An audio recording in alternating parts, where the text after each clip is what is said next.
the video. Okay, everybody's in. Let's go. So, welcome to the CalTPA version 1 overview. My name is Keisha Fiore. I blame my mom for the spelling. She spelled it Keisha, but it is Keisha.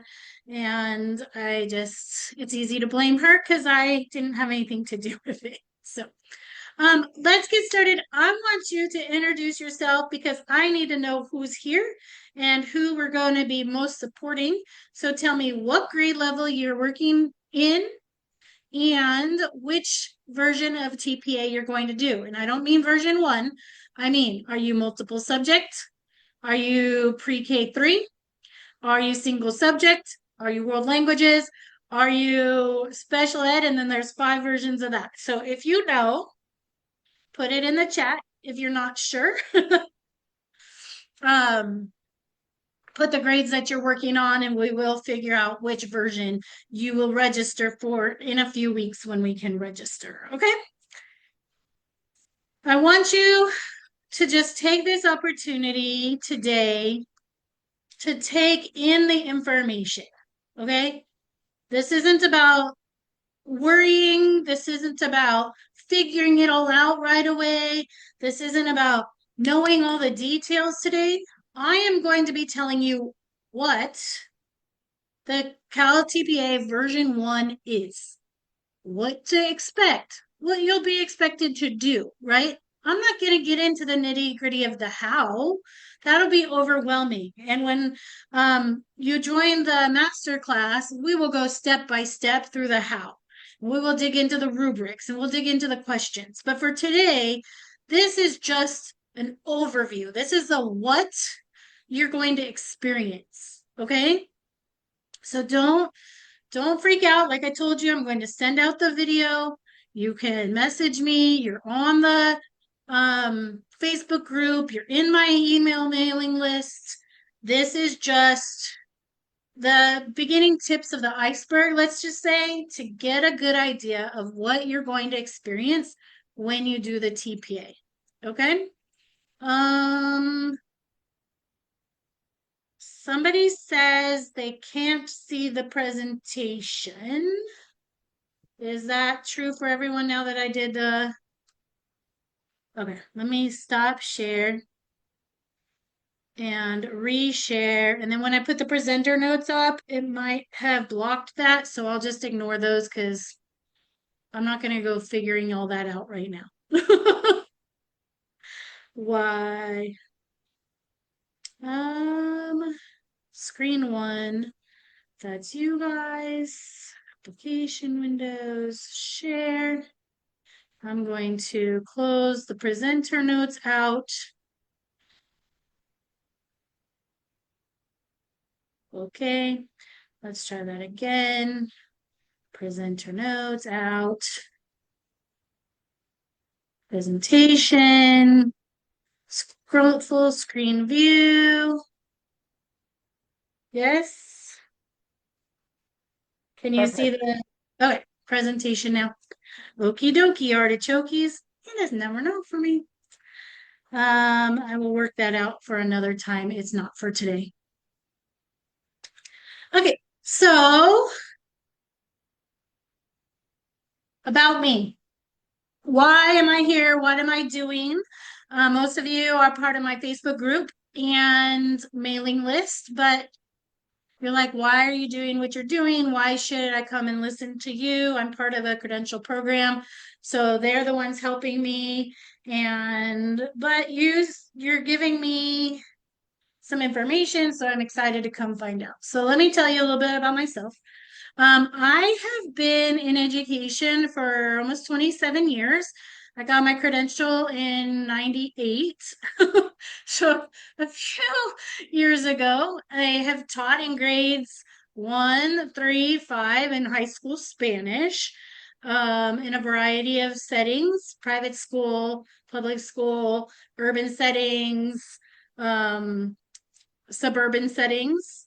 And the last 12 years, I've been instructional coaching and supporting teachers in the TPA and re-engaging disengaged students in their classrooms. Okay, so helping with classroom management, helping with engagement, helping with all the things that help a teacher be successful, coaching wise. And I started with TPA support because my mentees kept asking me to help them. And I'm like, I don't know. This is a credentialing responsibility. It's in your credential program. I haven't been trained in it. I don't get it. So for a little while, I would go in and like videotape them, record them for their videos that they were going to annotate. I'm looking through the assessment guide going, I don't even know what this thing is. What I don't know how to interpret all the things that it's saying in here. How do I read this? And decided that I was seeing a lot of need of teachers who just felt like they were on their own to do it. So I went in and learned how. I went and watched the videos from the CTC, which when you're an experienced educator, they make a lot more sense. But if you aren't regularly teaching, you're like, these videos still aren't very helpful, right? So I learned what the TPA is, and it's a performance assessment that is asking you to use your understanding of the teaching learning cycle to model that you can do what teaching is supposed to be. And we'll jump into that in a minute. And that you can write about what you're doing so that you can prove, hey, I know what it is that I'm doing and why I'm doing it. Okay. So I left the school district in 2022, started helping with CalTPA online, got to 100, had 100% success rate with my one-to-one support, and said, I can scale this and help more teachers. So I created the CalTPA All You Need to Succeed program, which is helpful all the way through version 7, and plan to redo that again for version 1, but first need to go through it, right? First need to have the examples, first need to walk with some teachers through it. And so I'm jumping in again a little bit from the beginning, but with you, but I have all the clarity I need to make sure that you're going to be successful. So what is CalTPA? CalTPA is a performance assessment, and there are 2 cycles. Now, it used to be that everyone pretty much did the same thing. There was the multiple subject and single subject, all were exactly the same. And then the special ed versions or education specialist versions had some small tweaks. It's still very much like that, but they've created very, different colored uh, assessment guides and templates with some slight differences in the way that the questions are asked. But it will still be fine to have multiple mixed groups because the questions are almost identical. Where it gets a little bit different is in the educational specialist ones, and I'm going to address that toward the end of this presentation. So everyone's cycle 1 is about learning about students and planning instruction. Okay, this is, hey, you don't just open up your curriculum and teach a lesson, assess it, and go home, right? We wish all of our students were at the level that our curriculum was at. We wish that everyone was able to engage with and participate at the same level, at the same time, all the time, and that we could just follow the curriculum and it would lead us to wild success like they promise. But that's not how it works, right? So we really need to know about the students in our class. We need to know their demographics. We need to understand where their strengths are, or in the TPA, they call it the assets. We're going to have asset-based instruction. We're not going to make excuses and complain about why kids are where they're at, but we're going to look at what are they strong in, and we're going to build on their strengths, and we're going to notice what their needs are or their weaknesses, and we're going to scaffold and support them to meet the grade level standards. So cycle 1 is about that practice of getting to know your students and planning for their success. Okay? In multiple subjects, this is your math performance assessment. You're going to see MPA on things that are coming from your university, from your conversations online. Those are math performance assessments. But for a single subject or world languages or let's go PE, they're not doing math. They are doing cycle 1. Okay, so we're going to use cycle 1, math performance assessment. Those are terms to understand. And you really do want to do them in order. They build on each other. So cycle 2 is your assessment driven instruction, or for our multiple subject people, language performance assessment. And they rewrote this so that they included the new laws for the language requirements as they are phasing out and canceling RICA. So they've combined that for cycle 2 so that you do your assessment driven instruction, language performance assessment, and you no longer have to do the RICA. Okay? Assessment driven instruction says, hey, our students, I've been teaching to the students, I've been making adaptations for them, and now I'm going to use their scores and what I'm seeing in class to scale my instruction so that I am moving kids forward. If kids are struggling, what do I need to address to keep moving them forward? If kids are getting it, how do I need to ramp it up so that I'm not leaving kids bored and disengaged and all of the things? And so we use assessment and data to drive our instruction so that we are moving not just at the pace of curriculum, but at the pace of what our students need, and we are helping them through that. Okay. Both of them are focused on asset-based instruction and UDL, Universal Design for Learning. Okay. And those are terms, if you haven't quite grasped them yet, you will. They're going to be talking about it in your credential programs. We will be talking about it here. But it's how are you engaging the students in high order thinking through a variety of learning activities so that the students are the center of instruction, not the teacher. Okay. This is a student-based assessment. You want as many student engagement activities and opportunities as possible. This isn't about how you lecture and how you give instruction. It's how you bring knowledge out of your students. How do you get them participating? How do you get them showing what they know and what they're learning? Okay. That is the main purpose of the instruction for the TPA and really instruction day to day. All right, let me take a second and look at over here. Do we still do cycle 2 if I have cleared the RICA? Yes, the RICA does not take the place of cycle 2.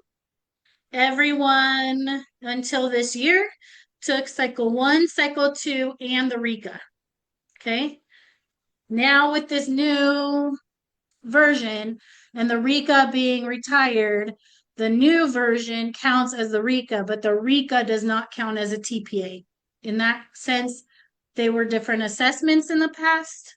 And so they had the TPA is performance-based, not content-based like RICA. So you will still do cycle 2. Depending on your personal things, and we could talk about that later, you might be able to choose if you want to do the old cycle 2 or the new one, because your RICA kind of leaves you to choose, but there were sign updates and all this stuff. So your personal, let's talk about that later. And I'm going to direct you to the CTC for specific items because I never want to give bad directions. I never want to tell you to do something that I'm not 100% confident that you're going to be getting good information. And that brings me to really quickly, I never tell teachers what to do unless it's in the assessment guide. The assessment guide you will get when you register for the TPA, but The assessment guide tells you what to do. Your professors, your online community, myself, no one, we're all giving tons of advice and help, right? But you should check everything with your assessment guide. And I've seen year over year, month over month, day over day, bad direction being given, even from universities who are going by what they think, not what is on the guide. And I've seen people have to redo or resubmit their stuff because of bad uh, advice. So always double check your assessment guide with any recommendations and support that you get. And I will always say, this is, it is fact if I find it in the assessment guide. It is my opinion if I've seen it happen. And I will say, in my opinion, or I have seen, but the assessment guide doesn't say, right? I will clarify anything and always if it's not specifically spelled out in the assessment guide. Okay. And I do that for you because I want to make sure that you're confident and that the advice I give is 100% the right thing. Okay. So the teaching learning cycle is plan, teach, assess, reflect, and apply. So think about the lesson plans that you're making for your class, or you're getting ready in your student teaching, and you're going to be looking and you're watching right now your master teacher. Look for these things. Where is the planning? What specific things has the teacher planned, or are you planning that make this specific to the students that you're teaching? As an instructional coach, I worked in a lot of varieties of classrooms, right? Master teachers who taught me 90% of what I know that I share with other teachers about amazing, masterful teaching. But I've also seen teachers who they basically walk in, open the book, turn the page, and they are doing whatever the book says day in and day out. That is not what our students deserve, and that is not what they need. You want to see what you're teaching and what your master teacher is doing to meet the needs of the variety of learners in our class. And we know there is a diverse group of students in our classes, right? We are academically diverse. We are socioeconomically diverse. We are physically diverse, right? We have strong learners in our classes. We have learners that are taking a lot more time to catch on in our classes. So what are we doing so that we can move everyone to grade level and or beyond, right? So that takes a lot of planning and thought.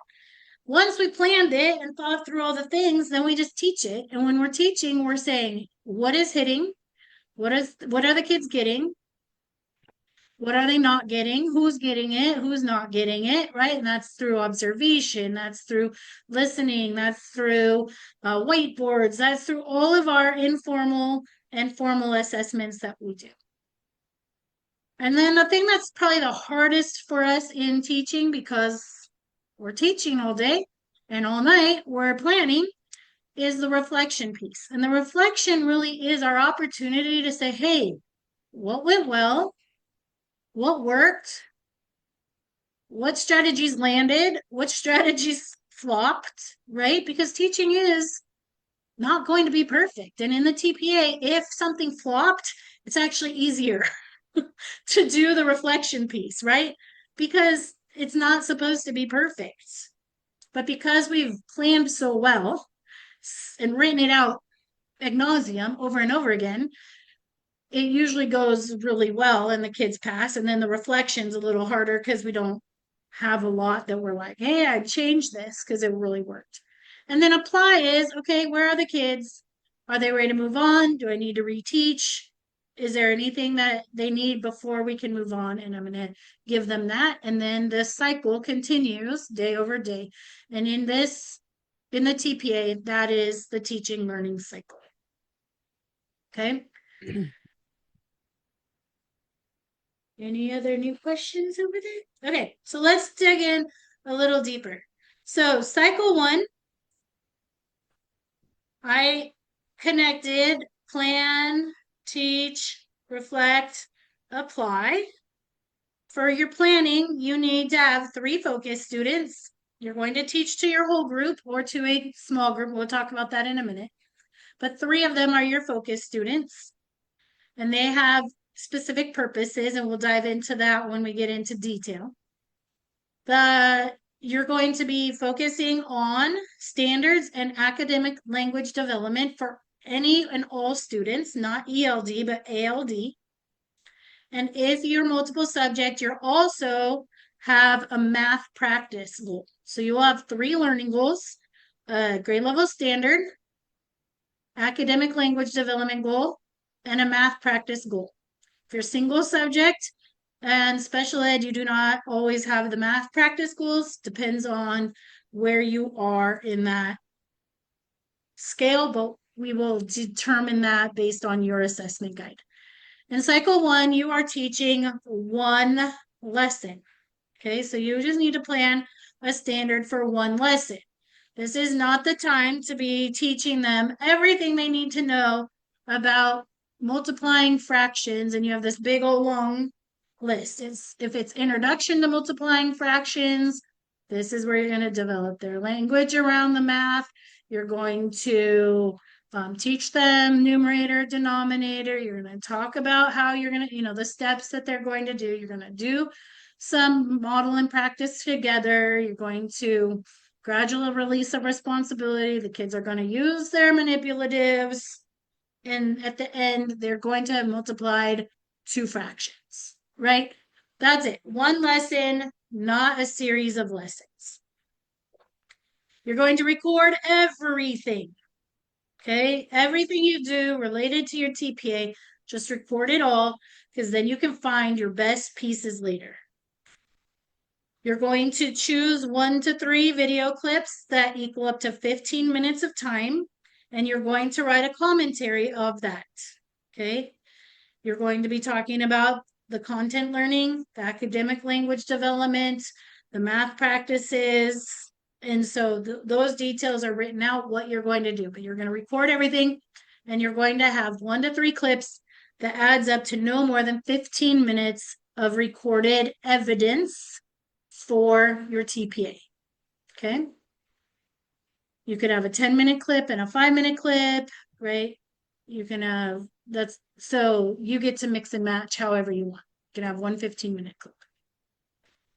Once you've done that, you're going to analyze the effectiveness of your lessons and your strategies, okay? And you're going to use evidence to support your analysis. How do you know students learned it? How do you know that your strategies were effective? How do you know that students need more support? What from your lesson did you need to do? And then lastly, up here, what would you do differently for next time? And how would you apply your learning to planning a next steps lesson? Okay. So that's your cycle 1 in a nutshell. You could take a picture, Elvira, if you would like to. You don't have to write down every word. I see her head like you can take a picture, and like I said, I'm going to send the video recording out. No, I did take a picture, but I'm putting in certain notes that I would do during my screenshot it, whatever you want.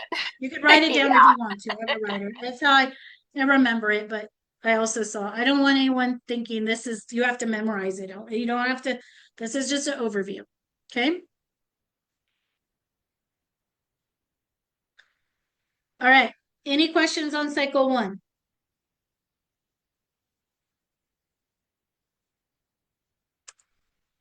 Oh, I have a question. Can you hear me? I cannot. Can you put it in the Chat? Put it in the chat, please? Let's see. I forgot what I was going to say now. That'll help.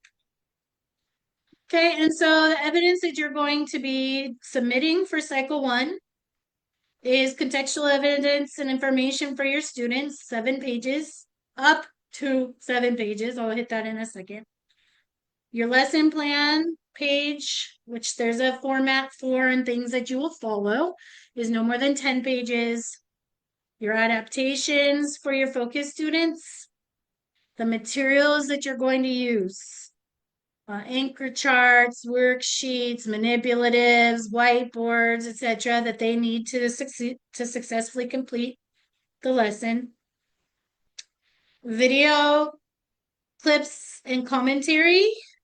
You can do 8 pages or video in length of, I think it was 7 minutes. I'll have to look that back up. Reflection piece and an application. What are you going to do next is up to 4 pages. Now listen, I'm going to tell you this. It does not have to be that long. There are programs out there where they are telling people, use as many pages as possible. Try to get all 7 or 10 pages. The more, the better. And that's just not true. What that does is hopefully somewhere in those 10 pages, you've written enough that you've hit all the targets. But it's too much, and it puts too much stress and pressure on you guys to come up with words and phrases that you just don't even know yet, right? New teachers don't have a very big tool belt of tools and language to develop all of these things into these big, long something descriptions. And so then we start throwing in academic words and terms and anything education, we start using these things, and it gets away from, this is my class, this is my teaching, this is what I did, this is how I'm helping my students. So quality over quantity all the time. If your contextual information is 3 pages, you're not going to get marked down for that unless you didn't answer the questions. And just like in high school, where you have to answer the questions in the book and they say do it in complete sentences, turn the prompt, the question into a sentence starter and answer the questions being asked. Don't get off topic, stay focused on the topic, and then you will hit all the things that are on the rubric. Okay? So don't let somebody convince you that the more the better. It's quality over quantity.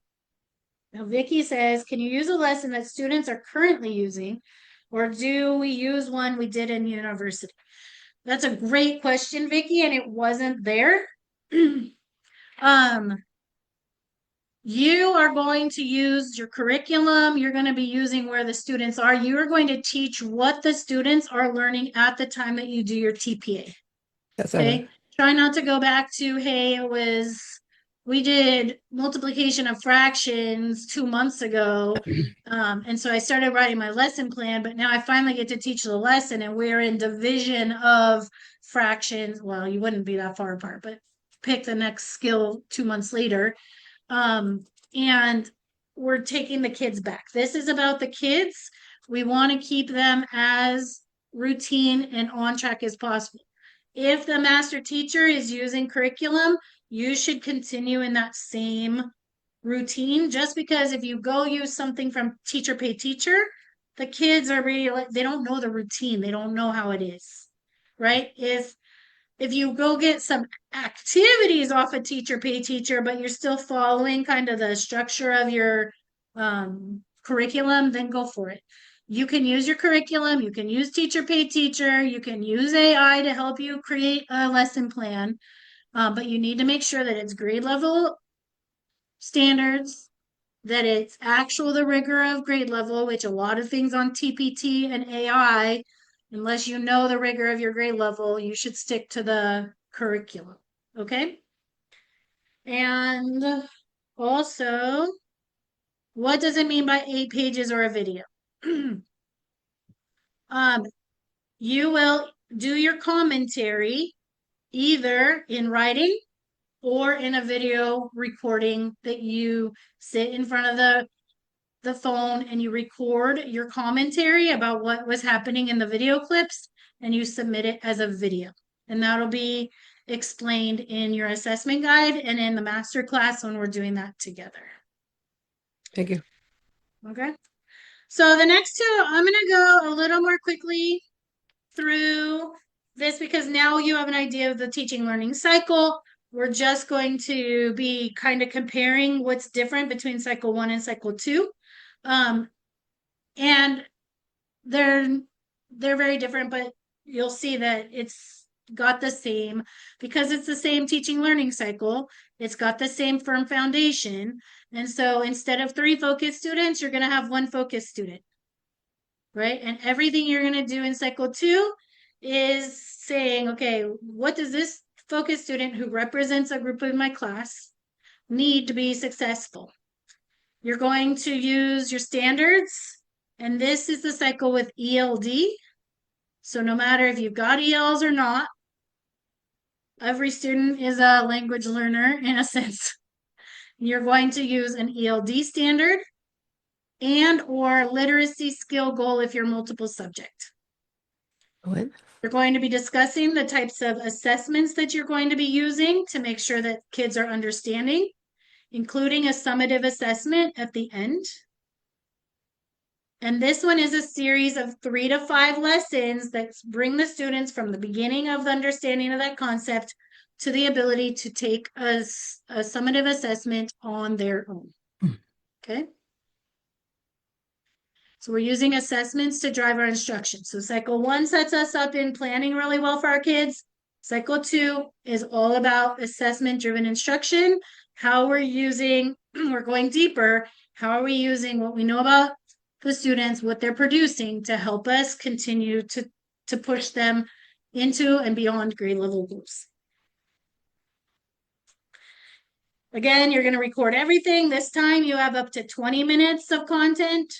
You're going to be writing your commentary or recording it about your explicit instruction, your ELD, your students' high order thinking, how are kids engaging, and I need to move this little bar, and the use of your assessments successfully or not with your students. Okay?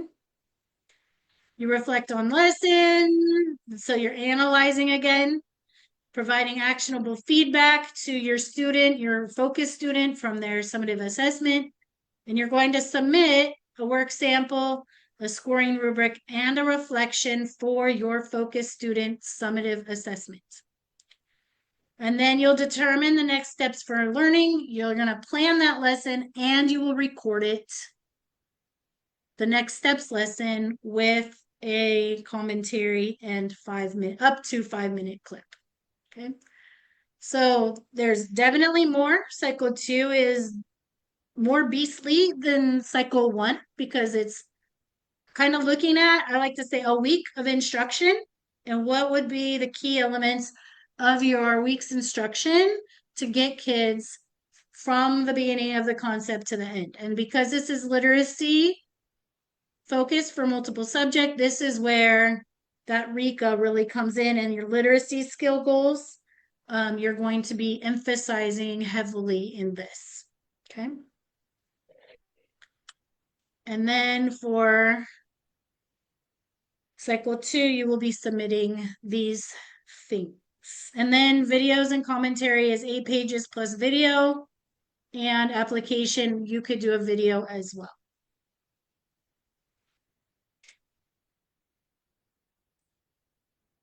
If I write my lesson plan, will you be able to review it and give back before we implement?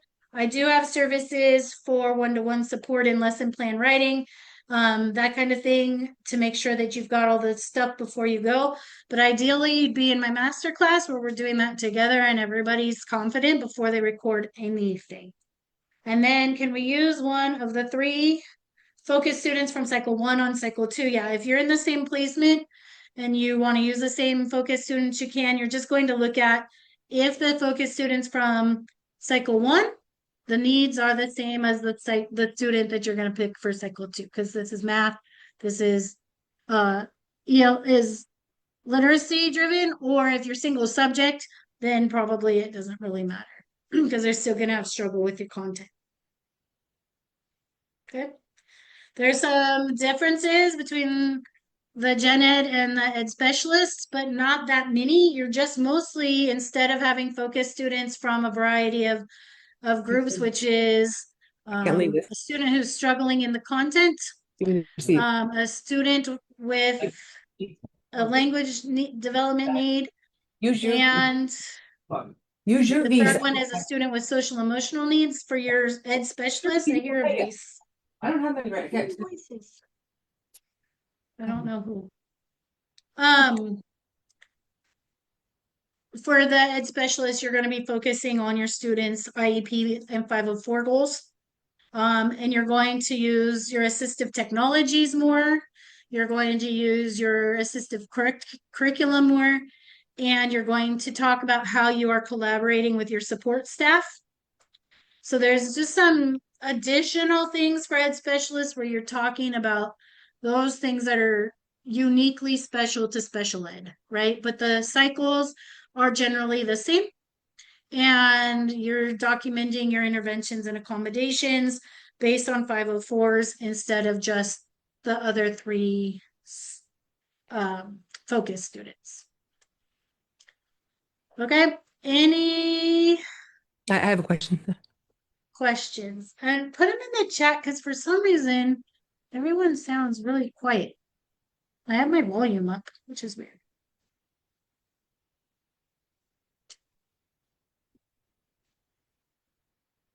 All right. Wait a minute. This is the part where I just gave you a fire hose of information, and it's literally the tip of the iceberg of what you're going to be doing. But this is the what, right? This is the what are you going to be expected to do? And then the how you're going to do it, we are going to do together. Okay. I'm going to have a master class for cycle 1 and cycle 2 for the fall. And then I'll do it again in the spring. Because those who do cycle 1 now are going to want to do cycle 2 later. And if there's a need before December, we'll figure that out. Okay. And the master class is going to include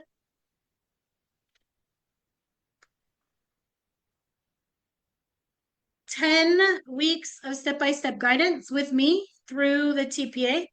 And we can get started now. I have all the questions. We can actually get started even though we don't have the templates and you can't register. Okay. Okay. Because I already have the questions, that means you can start writing them even if you need to copy paste them into your templates later. We're going to have co-working sessions with Q&A. So I'm going to give instructions one week. The next week, you're going to bring that back, ask a lot of questions, have some sit down and work together time.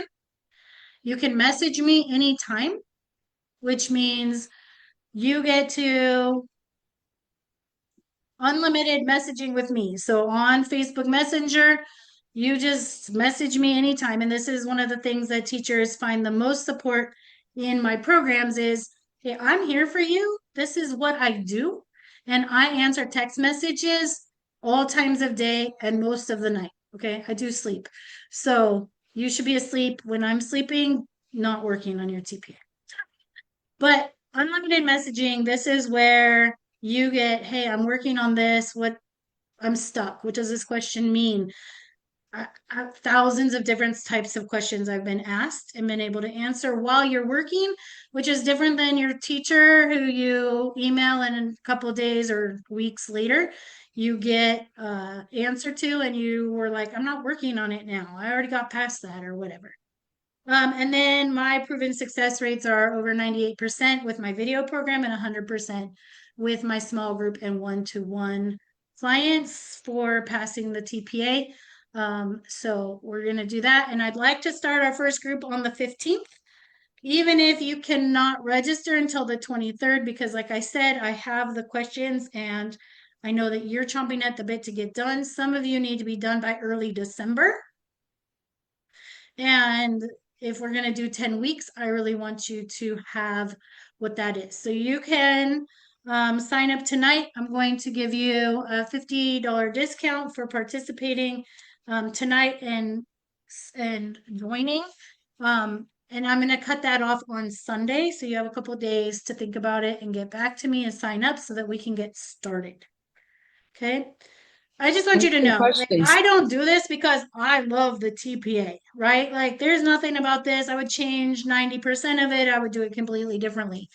but I want to see you succeed. I don't want to see teachers crying over this. I don't want to see teachers so stressed out that it takes months and months and months to finish it. And it does. And I have people come to me years. I started my TPA 3 years ago, but I didn't finish it because life happened and because I was so stressed out. I need to get this done. I mean, I've got people sitting with me now who are in version 7 going, I got to get this done. A, because I'm not going to be able to get my credential or my time is running out. But B, everyone's focused on version 1, and I should have finished this forever ago, right? And I get it, life happens, bad things happen, we get caught up, but this should not take over your life. And I'm here as A, your biggest cheerleader, and B, your number one support system to getting this done now, getting it over with, and moving on. I don't want the TPA to define your teaching, right? It defines that this is an assessment where you're modeling what you know about teaching, but it is only an assessment. And we want this not to be the thing that sits with you for the next 3 years, Hi, can you right? hear me? So I want that for you. So make Can sure you you're hear me? putting your questions in the chat because No, no, no. I am not hearing well for some reason. I have some in the chat. Okay, yeah, no, I'm getting there. Okay. I put a few. I mean, okay. So I'm going to give you the link to joining the group.